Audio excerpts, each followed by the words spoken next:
Welcome, friends. Welcome back to the kitchen. Welcome back to Sunday Morning in the Old Cookbook Show. We're going to do a recipe out of Golden Jubilee Recipes, 1886 to 1936, the Ladies' Aid Society of the Poplar Hill Church of Christ, Poplar Hill, Ontario, which is just a little bit southwest of London, Ontario.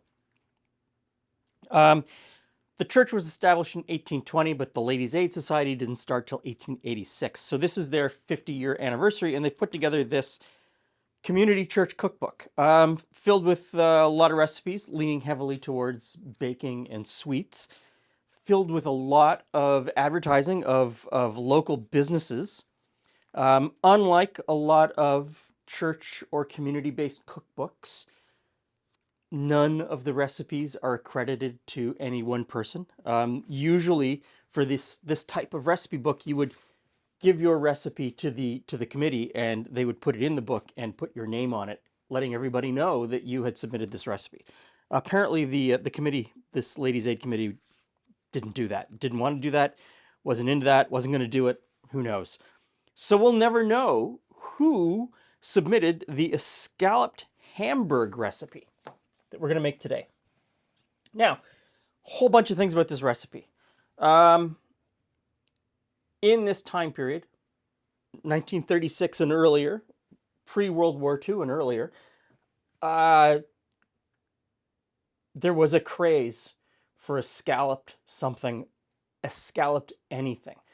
All kinds of vegetables and meats were done in this escalloped style.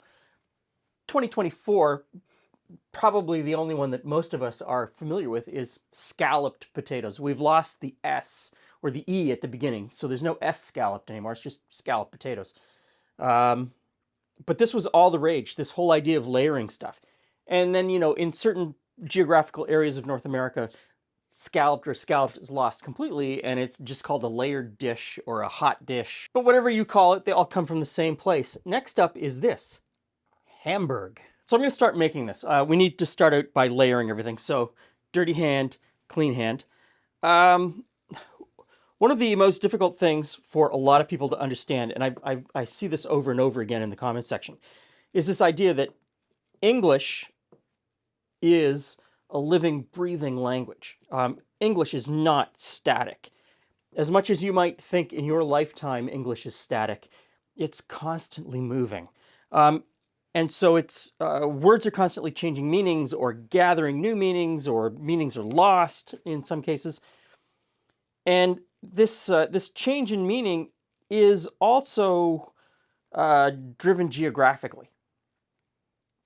So you've got time and geography changing sort of the way English is used, and everywhere in the globe, English is used slightly differently. So I've got a layer down of the ground beef, and we're going to salt it next, and a little bit of pepper. Now I need to either put in onions or potatoes as the next. So this idea of Hamburg steak, the recipe calls for Hamburg steak. And for a lot of people, they can't divorce the 2024 understanding of Hamburg from hamburger, the thing that you get at McDonald's. And they can't divorce steak from that thing you get on the tray at the grocery store, a steak. In this time period, 1936, in this geographical location, Hamburg meant ground beef. You were much more likely just to see Hamburg than you would be to see ground beef. And this is true in my family anyway. My grandmother always called it Hamburg or hamburger, never ground beef. And even today, Julie will say to me, "Are you going to get some Hamburg at the grocery store?" And I'm not getting hamburgers. I'm not getting buns and stuff. I'm just getting ground beef. That's how language changes, or how language is used in different places. Next on, I'm supposed to dot with butter, so I'm going to put in some dots of butter. Let me know if that usage of Hamburg and hamburger exists where you live. It'd be kind of interesting to track that across North America, what the differences are. Okay, there we go, butter, and just for good measure, a little bit of salt and a little bit of pepper, since that's the only seasoning. And in with another layer of Hamburg. Okay, last layer of potatoes. And dot on last little bit of butter.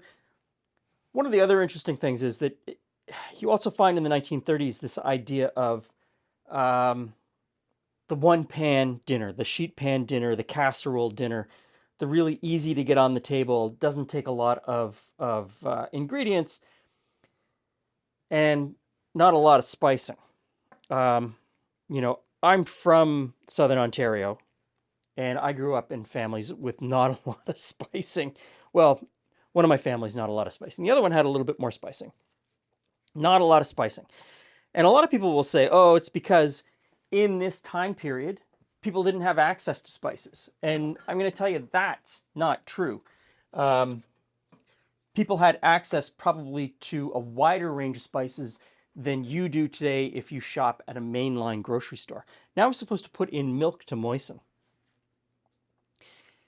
And the reason I say that is during this time period, the average housewife had access to mail order companies like Larkin or McNess, and a whole bunch of others. And these mail order spice companies had a really wide range of products. So mail order, exactly like the internet. Exactly like the internet. You would get a catalog in the mail. You'd flip through it, find out what you want. You tick off what you want. You put your order in an envelope, mail it to them. They'd fill it. Oh, and you'd put in a check. You'd put a check in the envelope to pay for it. Mail it back to them, and then they would mail the spices back to you. Very common in all categories of consumer goods in that time period. Bake 1 hour in a moderately hot oven. So my oven's preheated to 350 degrees Fahrenheit, and in it goes for an hour. I've got a tray in the bottom here in case it bubbles up and over. Now, I did put tin foil on it after I put it in the oven. It seemed like it needed it. And it did bubble over a little bit in the oven. Hey, Glenn. Hey, friends. So I have to clean the oven. Oh. Not a huge deal, because I have a self-cleaning oven. You're just going to turn it on? Yeah. We're going to turn on the self-clean, let it go. That's a tomorrow job. Let her rip. Okay. So, a scalloped Hamburg. Okay. It also could be a unmashed cottage pie, almost? I don't know. There's so many rules around the language of stuff. Call it whatever you want. It has very little in it. I'm going to say salt and onions as the standard potato meat. Yeah. Sprinkling of pepper. That's it. Yeah, that's of the era. Pretty standard 1930s rural Ontario. What I got in the kitchen? Yeah. Which means it tastes fine, and I like it. It's very comforting. Would I add a little more pepper to it? Yeah, maybe. But you know. It's interesting how the milk cooks in and gives a really cool flavor. I like this. I was worried because there really wasn't any spicing.